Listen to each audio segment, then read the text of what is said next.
Welcome back from the Brockville Police Services. I'm talking with Police Chief Mark Noonan. Mark, welcome to the program.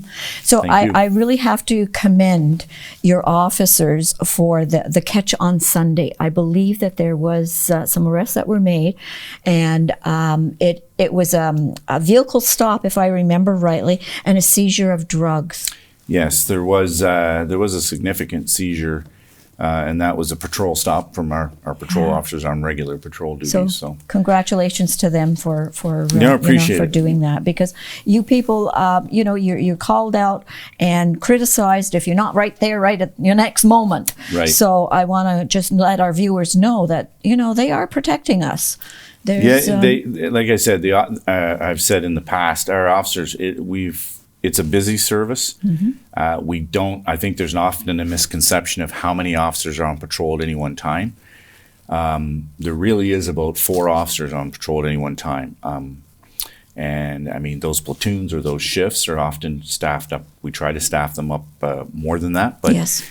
The resources just aren't there right now. Right. And it's tough for policing across the province, but we still will try to get that officer to you when you call. Sometimes you just maybe have to wait a little bit. Crime Prevention Week. The Ontario Crime Prevention Week for policing is starting as of next week, I believe, the 5th. Yes, don't quote me on the date, but I believe so. Yes, and it's. I know the theme is like awareness, prevention. There's a third one there, but we will roll out a lot of information through our social media channels. Staff Sergeant Daryl Boyd handles a lot of that for us. There are other members of the service that will handle our social media, but I know Daryl has been sort of at the forefront, and yes. Many people have noticed him, and I think he's done an excellent job with it. And there'll be some information rolled out through the course of the week. A lot of those themes, sort of prevention, awareness, and we try to practice that on a daily basis. We practice that throughout the year. And so that doesn't change much for us, but I know from the ministry's perspective, when that week does come on, we tend to try and highlight some of those programs. Well, yes, because we're talking Ontario, we're talking provincially. Correct. And even though the police service here, they do it on an ongoing basis. Right. It's just, as you say, we're underneath the Ministry of the Solicitor General, so many initiatives that come through the ministry are then sort of forwarded on to us, and we all try to. It's a way for policing across the province to try and stay on track with many of the same themes and the same goals. Well, makes sense too. Mm-hmm. Halloween. How is Halloween in Brockville? Halloween has been good for us for many years. Really? It's impressive to see.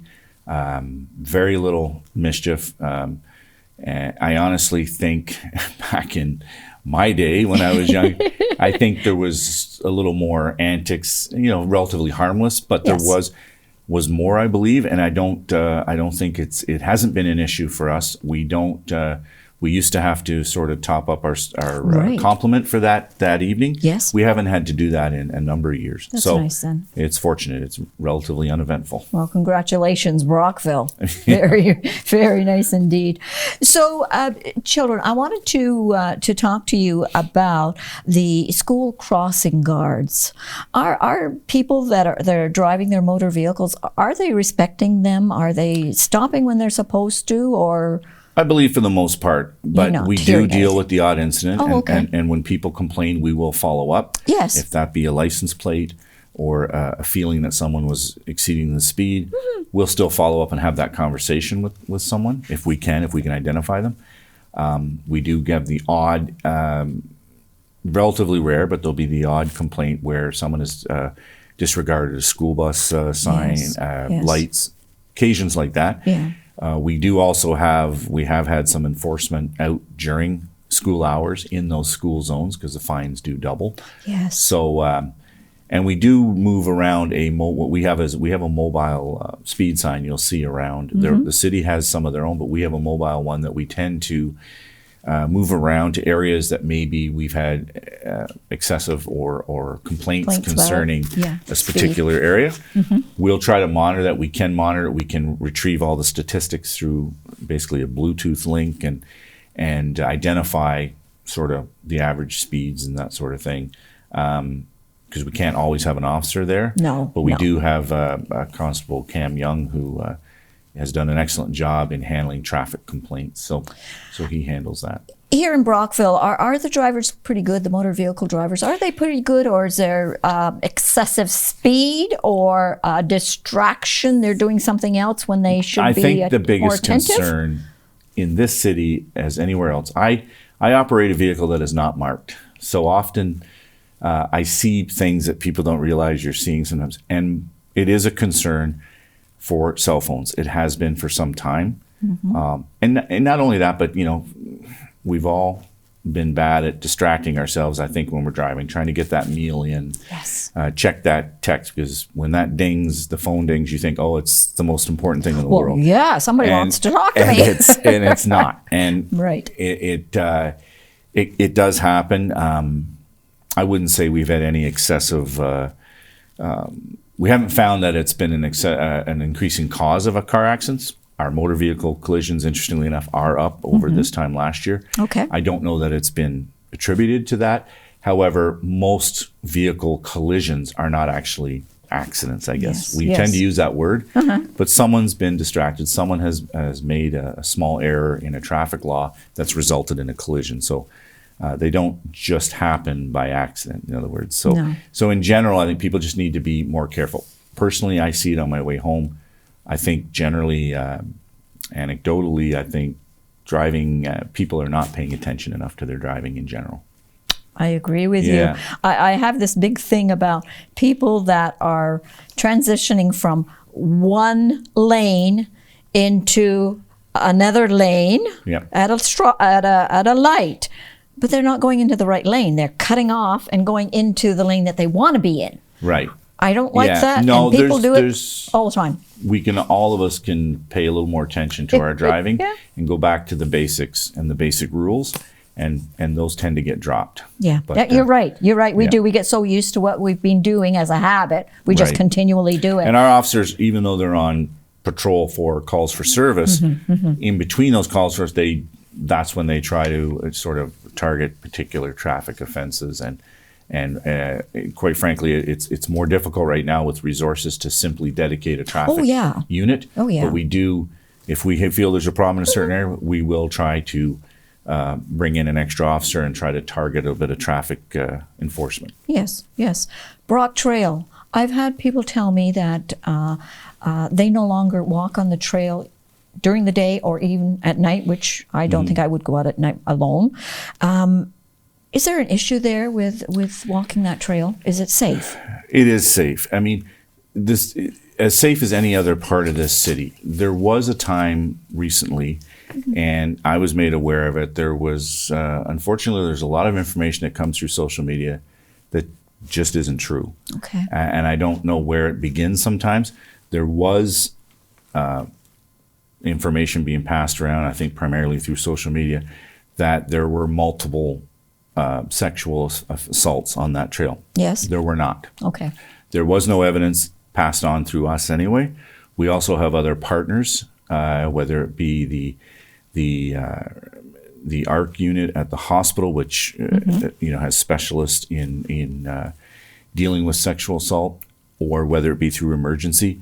While adults do not have to disclose or complain, we would still be aware Yes. of multiple incidents, and that wasn't the case. So Good. unfortunately, there was a lot of rumor around that. Well, as far as we a were aware rumor of. starts, it just, goes from one person, Yep. and we know what happens when it gets to the 10th person. Right. It's not the same as the first. That's right. So, But we yeah. still, like I said, Yeah. we still encourage people.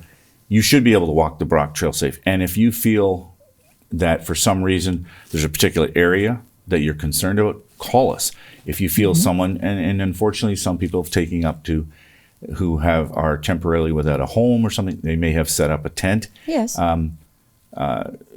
That's not necessarily unsafe initially, but if there's a concern, we will look into it. You just Okay. need to call us, Let and you know. we'll investigate that area of the trail. Scams. I think every day it's either an email, a text, a phone call.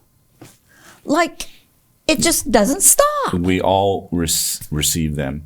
And unfortunately, the numbers, and I'm not the technical person to talk about it, but they can spoof numbers. They can adopt a fake number that looks like it's coming from a 188, Yes. or a legitimate business.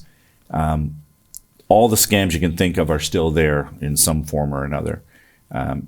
There is the romance, what we call the romance scam. There is the family emergency. That's often targeting a vulnerable elderly person where they're convinced it's either a grandchild or another relative that's in need of assistance. Right. It's difficult. I think I can encourage is what I can encourage is for people that know you have that elderly family member, checking in on them for these types of things, asking them about phone calls, sort of educating them, make sure they're fully aware. Call us if they have any question. We'll talk them through it. We'll maybe send an officer over to talk with them. It's getting the word out that, you don't pay for government debts with gift cards. No. Nobody pays for anything with gift cards or No. Bitcoin or a courier coming to receive your Revenue Canada payment that's overdue or anything like that. It's some pretty basic things. The one I get all the time is the call for my credit card has been Compromised. compromised. Yep. However, I simply, and I've simply asked the question, well, what card are we talking about? Well, they want you to tell them, well, there's your sign. If they're calling you, they know all your information. There's no need to provide credit card numbers, any personal information over the phone. If it's just hang up, and if it's a concern or you think you have some questions, call us and we'll do what we can to help. There is also the Canadian Anti-Fraud Centre. You can go online. There's lots of information through that website, and there's Ontario provincial websites as well that are excellent if you just Google even just anti-fraud information, and there's a ton of information on there to just sort of help you to educate yourselves and family members. And to know what some of the scams are. Exactly. And you can report these, and they can be tracked somewhat through the Canadian Anti-Fraud Centre. It is often difficult for police services and to track or to have the resources to even be able to track the origins of the scams. They are quite often overseas, as everyone knows, and they're in special, rooms, and they're set up to target mass numbers of people. Okay, so internally, there's a project that's going on that has to be finished by 2025. Tell us a little bit about that. What I've mentioned, and some people may have heard it through City Council, we're in the process of what we call the Next Generation 911 upgrade. So we do have our own communication center, which are our dispatchers. Your call initially, when you call 911, it does go through a central sort of clearing center in North Bay, which is run through the OPP. Okay. But when you say fire, police, ambulance, that gets routed locally. All right. So that's why we are called a secondary dispatch center, basically. So, yes. But we run a full dispatch. As a result, by 2025, all dispatch centers have to upgrade their technology to what we call the next generation. So it's a little more, again, I'm not the techie, but it's more from an analog sort of basis to a more digitally based. You'll be able to upload more, video directly to 911 or text messaging. So that has a lot of technical upgrades. So really, it's been ongoing for a couple of years, that process. So that's kind of a significant project inside the department. Outside or more police oriented, we are in the process of applying for a lot of grants that we're involved in. We do hope to enhance our bail monitoring, our bail apprehension abilities, because it is a topic across the province. It has been ever since the recent deaths of too many police officers, for one thing. One is way too many, but the death of any innocent people at the hands of violent, multiple repeat offenders out on bail is unacceptable. Right. We, as the Chiefs of Police of Ontario, have been expressing that, I think, loudly. And I believe the ministry's listened to us, to be honest. Good. And we do have opportunities with some bail enhancement programs that we've applied to. And if those are successful, we'll be taking measures to sort of beef up our ability to monitor any high-risk bail releases in our community. to work with Crown attorneys on enhanced packages that are presented at court when we're trying to show cause to keep someone in custody. So Yes. those are exciting new opportunities, I think, for us and for the community, because we do deal with numerous numbers of frequent bail releases. Yeah, no, that's awesome. I appreciate you coming in, sitting down with me. Anytime. Yeah, no, it's helping our viewers to understand what our police are doing and what is happening in the area, and so I think it's just. And I would just add that, like yourself or anyone else, if they're curious or they have a question or the information, contact us. Whether it's Staff Sergeant Boyd, who often is the what many see as the face of the service lately, or myself. All I can suggest is don't rely on the social media for all of your information. That's the only. It's really becoming a problem, and it's a problem for us. So my Just reach extension out. is open to anybody. Give me a call. Yeah. I have an email that's open to anyone. We can talk to you about it. It's been a real problem over social media. Please reach out to us for the information. Okay, thank you. Thank you. I appreciate that.